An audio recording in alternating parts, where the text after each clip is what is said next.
أعوذ بالله من الشيطان الرجيم بسم الله الرحمن الرحيم الحمد لله رب العالمين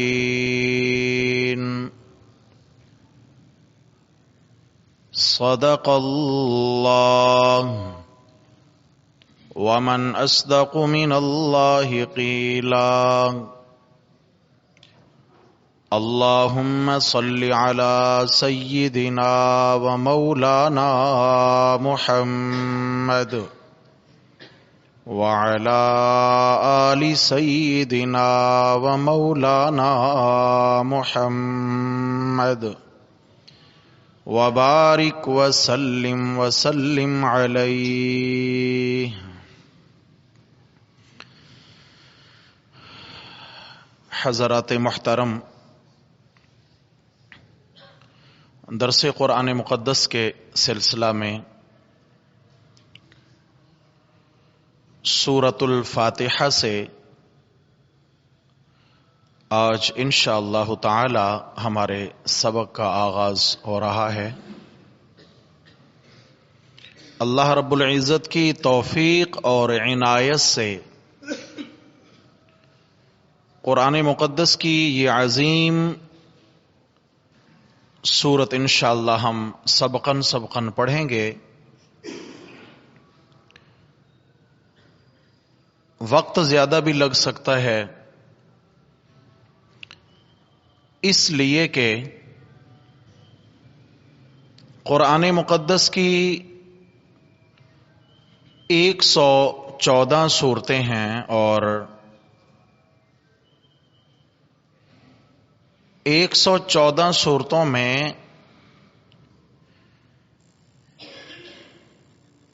یہ سورت سب سورتوں سے عظیم ترین سورت ہے.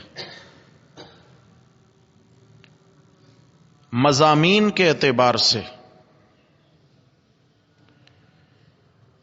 رسول اللہ صلی اللہ علیہ وسلم کا ارشاد مبارک امام بخاری رحمہ اللہ نے صحیح بخاری میں نقل فرمایا ہے کہ آپ صلی اللہ علیہ وسلم نے فرمایا اعظم سورۃ فی القرآن، کہ سورۃ الفاتحہ قرآن مجید کی تمام سورتوں سے عظیم سورت ہے، بڑی سورت ہے. حالانکہ آیات کا حجم اگر دیکھیں تو بالکل مختصر ہے، الفاظ دیکھیں تو مختصر ترین صورتوں میں سے ایک صورت ہے، لیکن قرآن مقدس کی صورتوں میں اس کو عظیم ترین صورت کہا گیا ہے. تو الفاظ کے اعتبار سے نہیں، مضامین کے اعتبار سے. اس میں جو احکامات بیان ہوتے ہیں وہ تمام صورتوں میں جتنے احکامات بیان ہوئے ہیں، جتنے عنوانات بیان ہوئے ہیں، اللہ رب العزت نے سارے قرآن کا خلاصہ، نچوڑ اور مکھن اس صورت کو بنایا ہے. ترتیب صورتوں کی دو طرح کی ہے. ایک یہ ترتیب ہے کہ پہلے فاتحہ ہے، پھر سورۃ البقرہ ہے، پھر سورہ آل عمران ہے، نساء ہے، مائدہ ہے، الی آخرہ. یہ ترتیب ہے. اسے کہتے ہیں ترتیب مصحفی. مصحف قرآن مجید کا یہ نسخہ جو ہمارے سامنے ہے، اس میں جو ظاہری اعتبار سے ترتیب ہے. اور دوسری ترتیب ہوتی ہے ترتیب نزولی. سورتوں کے نازل ہونے کی کیا ترتیب ہے، پہلے کون سی نازل ہوئی، پھر کون سی نازل ہوئی، پھر کون سی نازل ہوئی. تو احباب، مصحفی اعتبار سے، ظاہری ترتیب کے اعتبار سے تو سورۃ الفاتحہ کا پہلا نمبر ہے، لیکن نازل ہونے کے اعتبار سے اس کا 5واں نمبر ہے. اس سے پہلے 4 سورتیں نازل ہو چکی تھیں، 5ویں نمبر پر سورۃ فاتحہ کا نزول ہوا ہے، لیکن اس کو اٹھا کے رکھ دیا قرآن کے آغاز میں، جبکہ ہم نے ابھی قریب ہی ایک کا درس پہلے پڑھا ہے کہ آخری پارے میں سورۃ العلق ہے، اقرأ بسم ربک الذی خلق، آخری پارے میں ترتیب، ظاہری ترتیب کے اعتبار سے آخری پارے میں اسے جا کے ذکر کیا، لیکن نازل ہونے کے اعتبار سے سورۃ العلق کی ابتدائی 5 آیات سب سے پہلی وحی ہیں، سب سے پہلی وحی۔ نزولی ترتیب الگ ہے اور ظاہری ترتیب الگ۔ اس سورت کو قرآن مجید کی عظیم ترین سورت بھی کہا گیا ہے، اور ظاہری ترتیب کے اعتبار سے اس کو پہلی پوزیشن بھی حاصل ہے۔ اس کی وجہ کیا ہے میرے بھائی؟ اس کی وجہ یہ ہے کہ جیسے امام بخاری رحمہ اللہ نے فرمایا کہ نبی کریم صلی اللہ علیہ وسلم کا ارشاد ہے اعظم سورۃ فی القرآن، کہ یہ قرآن مجید میں موجود تمام سورتوں میں سب سے عظمت والی سورت ہے۔ اس کی وجہ یہ ہے کہ جب بھی کوئی مصنف کتاب لکھتا ہے تو کتاب کے آغاز میں، شروع میں وہ ایک عنوان دیتا ہے، دی باچہ یا پیش لفظ یا حرف آغاز، کوئی اس طرح کا نام دے دیتا ہے ایک خاص مضمون کو، اور اس میں پوری کتاب کی عکاسی کرتا ہے وہ کہ بھئی اس کتاب میں ہم نے یہ بیان کیا، یہ بیان کیا، یہ بیان کیا، اس طرح کے دلائل لائے، اس طرح کی ہمارے عنوانات اس میں آئے، ہمارا مقصد کیا تھا یہ کتاب لکھنے کا، وہ دیباچہ ہوتا ہے۔ کیا مطلب؟ وہ آئینہ ہوتا ہے پوری کتاب کا، وہ چہرہ ہوتا ہے پوری کتاب کا۔ جیسے چہرہ پورے انسان کی عکاسی کرتا ہے، ہم یہاں بیٹھے ہیں، باہر سے اگر کوئی شخص اچانک داخل ہوتا ہے مسجد میں تو ہماری نگاہ اگر اس کی طرف اٹھے گی تو ہم اس کے پاؤں کی جانب نہیں دیکھیں گے، اس کے گھٹنوں یا پیٹ کی جانب نہیں دیکھیں گے، اٹھتے ہی نگاہ کہاں جائے گی؟ اس کے چہرے پہ جائے گی۔ کیوں؟ کہ یہ چہرہ پورے بدن کی عکاسی کرتا ہے، پورے بدن کا ترجمان ہے، پہچان ہے۔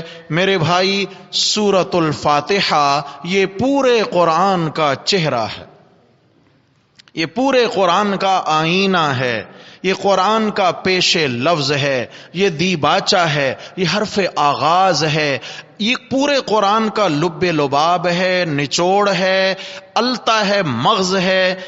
اور اس سورت کے اندر وہ تمام تر احکام بیان ہوئے جو اللہ نے 113 سورتوں میں بیان کر دیے۔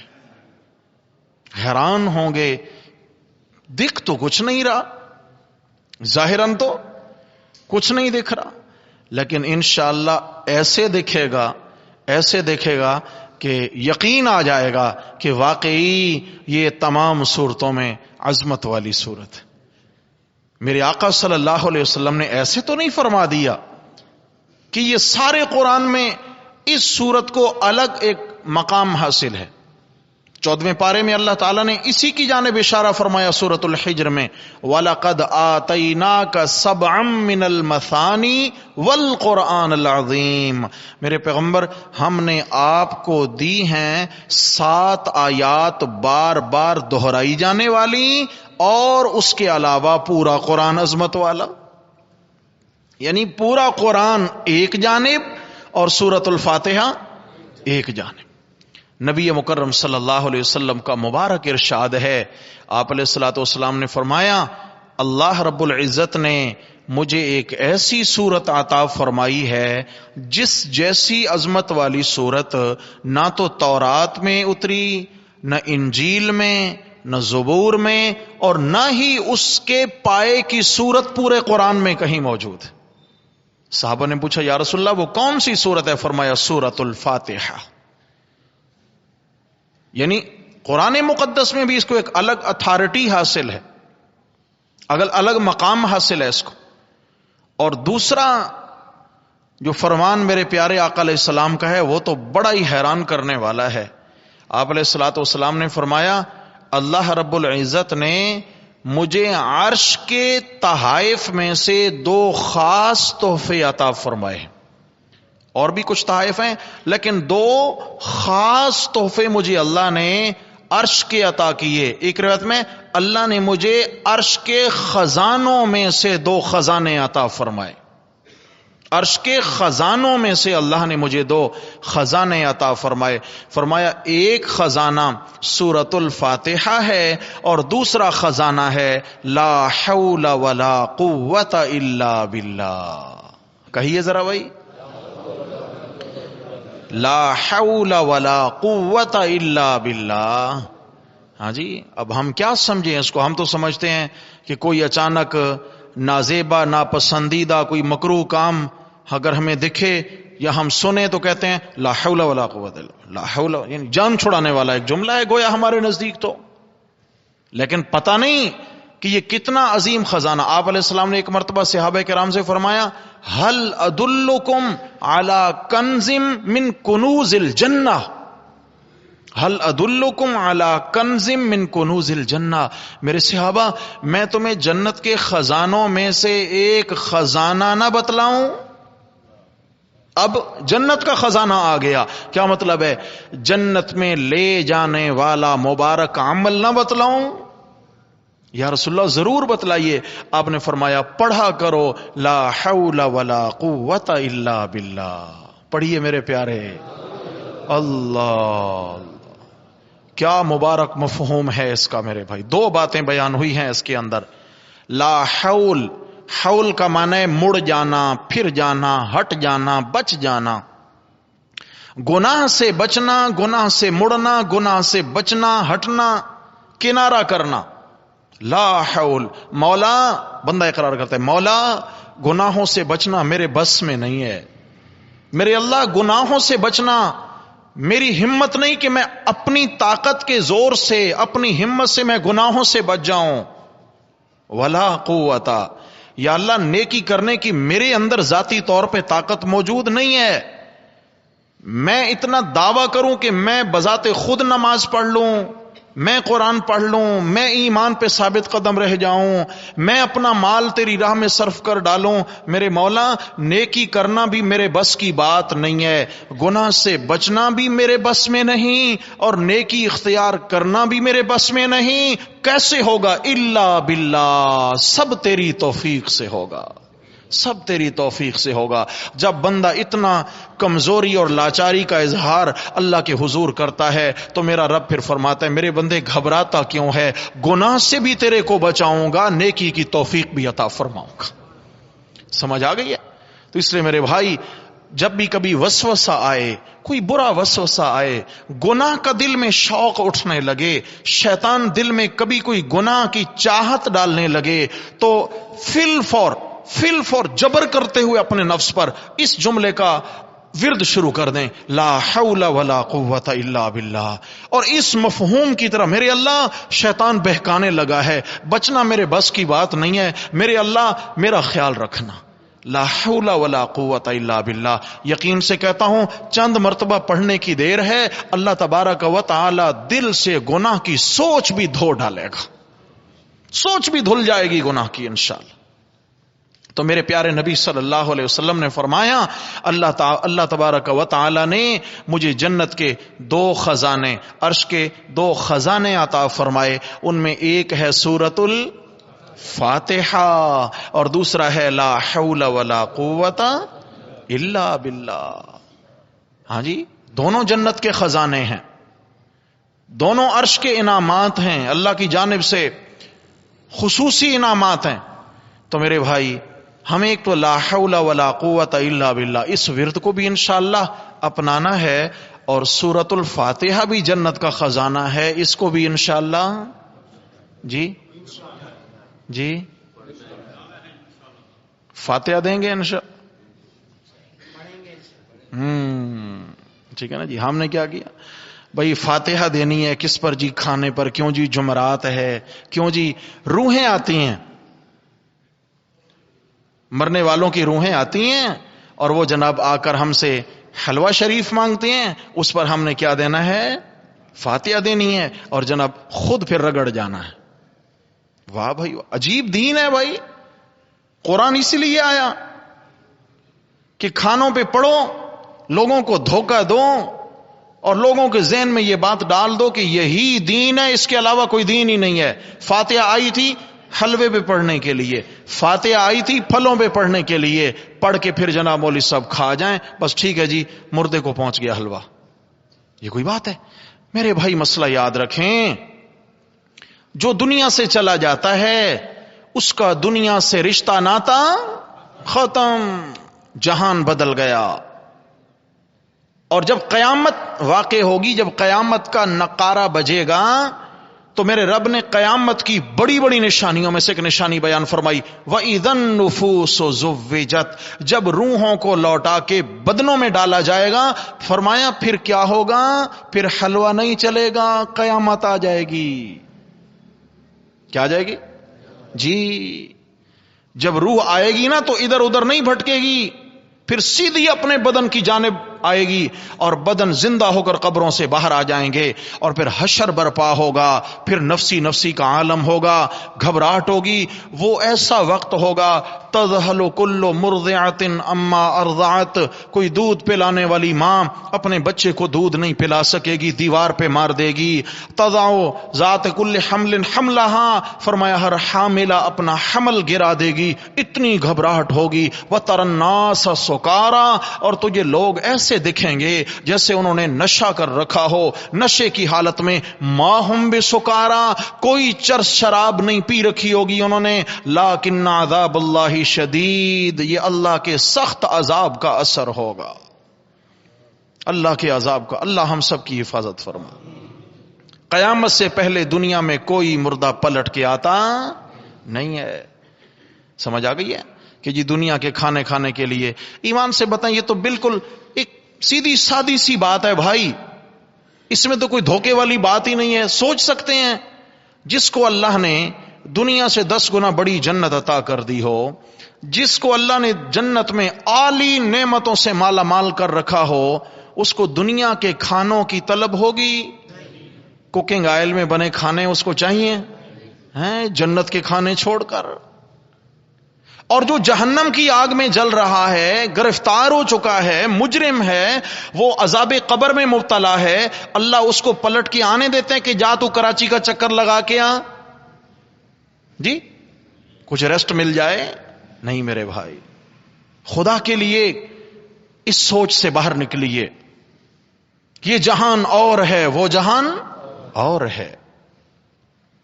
ان سے اگر ہمارا رشتہ اور تعلق ہے، اگر کوئی رابطہ ہے، تو وہ صرف نیک دعاؤں کا راستہ ہے، اس کے ذریعے سے ہم ان کو فائدہ پہنچا سکتے ہیں، نیک اعمال کے ذریعے سے، ایصال ثواب کے ذریعے سے کر سکتے ہیں، لیکن ایصال ثواب کا طریقہ وہ ہو جو میرے پیارے نبی صلی اللہ علیہ وسلم سے منقول ہے۔ اس کے علاوہ نہیں چلے گا کہ جی ہمارے محلے کا الگ رواج ہے، اگلے محلے کا الگ رواج ہے، ہمارے مولوی صاحب اور بتاتے ہیں، اگلے والے اور بتاتے ہیں، سب کیا ہے؟ پیٹ پلیٹ کا چکر ہے۔ اس سے اللہ ہمیں نکلنے کی توفیق عطا فرما۔ چنانچہ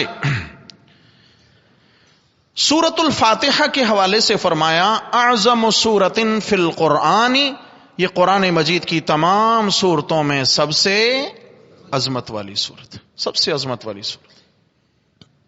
تو سورۃ الفاتحہ جو سب سے عظمت والی سورت ہے میرے بھائی، اسے سیکھیں گے نہیں سیکھیں گے؟ چنانچہ آج بنیادی طور پر جو ہم نے بات کرنی ہے، جب بھی کوئی اس طرح کی مشہور سورت آتی ہے تو اس کے جو صفاتی نام ہیں، الحمدللہ اللہ کی توفیق سے ہم وہ پڑھا کرتے ہیں۔ صفاتی نام کیا مطلب ہے؟ اللہ رب العزت کا ایک ذاتی نام ہے اللہ، اور بے شمار صفاتی نام ہیں۔ رسول اللہ صلی اللہ علیہ وسلم کے 2 ذاتی نام ہیں، محمد اور احمد، اور بے شمار صفاتی نام۔ ایسے ہی میں نے عرض کیا تھا، قرآن مقدس کا ایک ذاتی نام ہے القرآن، اور اس کے 86 صفاتی نام ہیں جو قرآن مجید کی آیات کے اندر موجود ہیں۔ قرآن کے کتنے صفاتی نام ہیں جی؟ 86۔ سورہ کوثر ہم نے پڑھی، اس کے بھی نام پڑھے، سورہ اخلاص پڑھی، اس کے بھی نام پڑھے، اور بھی کئی صورتیں ہیں۔ اسی طرح سورۃ الفاتحہ ہے۔ یہ صفاتی ناموں کا زیادہ ہونا یہ عظمت کی دلیل ہے۔ عرب والے کہتے ہیں کثرت الاسماء تدل علی شرف المسمى، کسی میں زیادہ صفات کا پایا جانا اس کے شرف اور عزت و عظمت کی دلیل ہوتی ہے.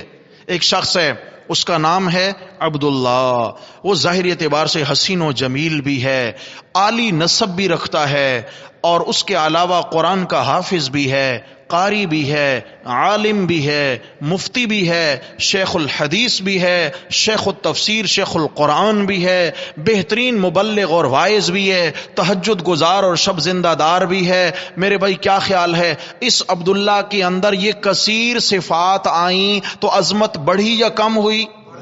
جی، اسی عبداللہ کو حافظ صاحب بھی کہہ لیتے ہیں، قاری صاحب بھی کہہ لیتے ہیں، مولانا صاحب بھی کہہ دیں گے، مفتی صاحب بھی کہہ دیں گے، شیخ صاحب بھی کہہ دیں گے، واعظ بھی، مبلغ بھی، ساری باتیں اس پر آتی ہیں. تو یہ الگ الگ اس کی صفات ہیں، ہر صفت کا الگ مقام ہے. میرے بھائی ایسے ہی سورۃ الفاتحہ کے بھی کئی صفاتی نام ہیں جو اس کی الگ الگ صفات اور کمالات کو کھول کر بیان کرتے ہیں. تفسیر کبیر میں امام فخر الدین رازی رحمہ اللہ بڑے عظیم پائے کے مفسر ہیں. امام فخر الدین رازی رحمہ اللہ، انہوں نے تفسیر کبیر کے اندر سورۃ الفاتحہ کے 32 نام ذکر فرمائے ہیں. کتنے میرے پیارے؟ اس کے صفاتی 32 نام ذکر فرمائے ہیں. اس کا مشہور نام ہے الفاتحہ. کیا ہے بولو؟ حالانکہ آپ دوستوں کو پتا ہے، پہلے بھی یہ بات کئی بار اشارتاً ہو چکی کہ قرآن مجید کی جو سورت کا نام ہوتا ہے نا، وہ اسی سورت کے کسی لفظ سے لیا گیا ہوتا ہے، اور یہ من جانب اللہ مقرر ہیں. من جانب اللہ، کسی عالم کی طرف سے یہ تقرر نہیں ہے، من جانب اللہ یہ نام مقرر ہیں. رسول اللہ صلی اللہ علیہ وسلم نے خود ان سورتوں کے نام تجویز فرمائے ہیں. جیسے البقرہ ہے تو سورت کے اندر البقرہ کا لفظ موجود ہے، آل عمران ہے تو اس میں آل عمران کا لفظ ہے، نساء کے اندر لفظ نساء موجود ہے، پھر آگے چلے مائدہ کے اندر لفظ مائدہ موجود ہے. لیکن 3 صورتیں قرآن کی ایسی ہیں جن کا نام ان کی آیات میں بانداز الفاظ موجود نہیں ہے. ایک صورت ہے سورۃ الانبیاء، انبیاء کے اندر نبیوں کے نظریات بیان ہوئے ہیں لیکن لفظ الانبیاء موجود نہیں ہے. اور دوسری ہے سورۃ الاخلاص، قل هو اللہ احد، اس میں لفظ الاخلاص ہے نہیں ہے. اور تیسری ہے سورۃ الفاتحہ، فاتحہ کے اندر لفظ فاتحہ موجود. تو یہ الفاتحہ اس کو کیوں کہتے ہیں؟ یہ اس کا ایک نام ہے. اس کی 2 وجہ ہیں. پہلی وجہ تو یہ ہے، فاتحہ کا لفظی معنی ہے کھولنے والی. فتح کہتے ہیں نا، فلاں شہر فتح ہو گیا. کیا مطلب ہے؟ کہ حملہ آور فوج پر اس شہر کے دروازے کھل گئے. فتح کا یہ مطلب ہے کھل گیا، وہ شہر بند تھا، داخلہ بند تھا، فتح ہو گیا، اس کے دروازے کھل گئے. تو الفاتحہ کا معنی ہے کھولنے والی. کس چیز کو کھولنے والی؟ جب ہم قرآن مجید کو تلاوت کے لیے کھولتے ہیں تو شروع میں سب سے پہلے کون سی سورت کھلتی ہے؟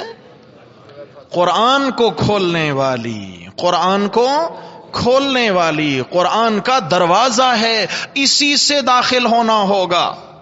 الفاتحہ ہے، یہ صدر دروازہ ہے قرآن کا، اسی سے آنا ہوگا.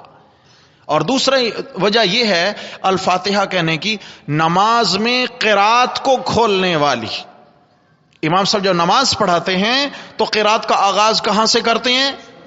سورۃ الفاتحہ سے. قرات کو کھولنے والی وجہ تسمیہ الفاتحہ یہ بھی ہے.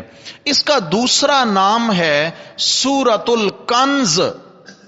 سورۃ الکنز، خزانوں والی سورت. کون سی سورت؟ کنز کا معنی خزانہ. میں نے کہا تھا نا، نبی علیہ السلام نے فرمایا ہل ادلکم علی کنز من کنوز الجنہ، تمہیں جنت کے خزانوں میں سے خزانہ نہ بتلاؤں؟ فرمایا لا حول ولا قوت الا باللہ. اور ایک حدیث میں آیا، آپ علیہ السلام نے فرمایا اللہ نے مجھے جنت کے 2 خزانے دیے، یا عرش کے 2 خزانے دیے، ایک لا حول ولا قوت الا باللہ اور دوسری سورۃ الفاتحہ. اس لیے اس کا نام ہے سورۃ الکنز. اس میں خزانے دفن ہیں. زمین میں خزانہ دفن ہوتا ہے، سونا چاندی ہیرے جواہرات، اوپر سے ظاہراً پتہ چلتا نہیں ہے، مگر اندر دفن ہے. جب زمین کھلے گی، دروازہ کھلے گا، پھر پتہ چلے گا کتنا قیمتی خزانے ہیں. میرے بھائی جب اس صورت میں انشاءاللہ ہم سبق کے انداز سے داخل ہوں گے تو پتہ چلے گا کہ واقعی اس میں کتنے خزانے دفن ہیں.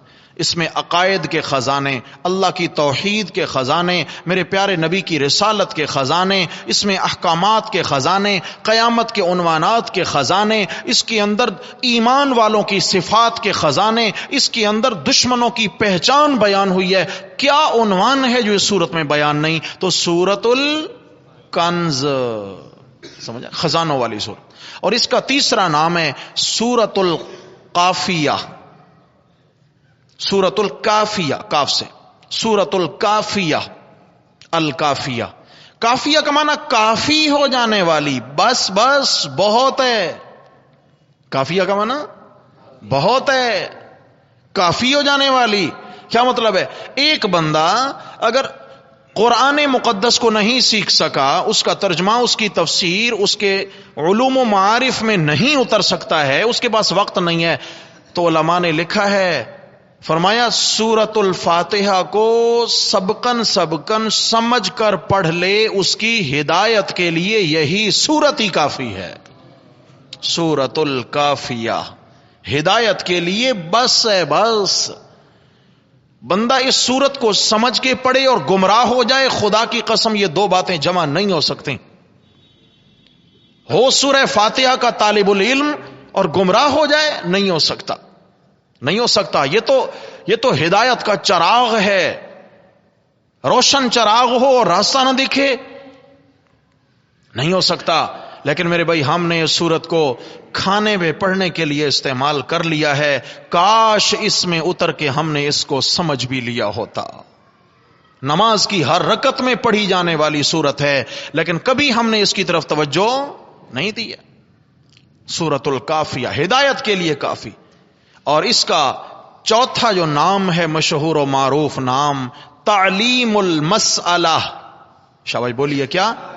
تعلیم المسئلہ. تعلیم کا معنی سیکھنا یا سکھانا، تعلیم. المسئلہ سوال، مانگنا. اس صورت میں توجہ، تعلیم المسئلہ اس کا نام، یعنی اس صورت میں اللہ جل جلالہ نے اپنے بندے کو اپنی ذات سے مانگنے کے طریقے سکھائے ہیں. مجھ سے مانگنا کیسے ہے؟ تعلیم المسئلہ، سوال کرنے کی تعلیم دی ہے، مانگنے کا طریقہ سکھایا ہے. کیسے؟ جیسے کوئی فقیر کسی کے در پہ آتا ہے مانگنے کے لیے، وہ یوں نہیں کرتا کہ آ کر آپ کی دکان پہ آئے اور آ کر جھٹ سے کہے چل بھئی تجوری کھول، دے مجھے 100 روپیہ. آیا، یہ تو پرچی سسٹم ہو سکتا ہے، یہ فقیرانہ انداز نہیں ہے. فقیرانہ انداز نہیں. وہ اگر کوئی اس طرح کرے کہ جناب علی ڈنڈا ہاتھ میں ہو اور جناب کہے چل بھائی نکال 10 روپے اللہ کے نام پر، دیں گے؟ اس کو ملے گا؟ انداز فقیرانہ ہوگا تو ملے گا بھائی. مانگنے کا پہلے فن سیکھ، مانگنے کا ڈھنگ سیکھ، انداز سیکھ. بعض تو ایسے فقیر ہوتے ہیں، وہ ایسے ڈھنگ سے حقیقتیں مانگتے ہیں، نہ چاہتے ہوئے بھی دینے کو دل چاہتا ہے نا؟ مانگنے کا ڈھنگ ہوتا ہے. یہ مانگنا کی الگ ایک فن ہے.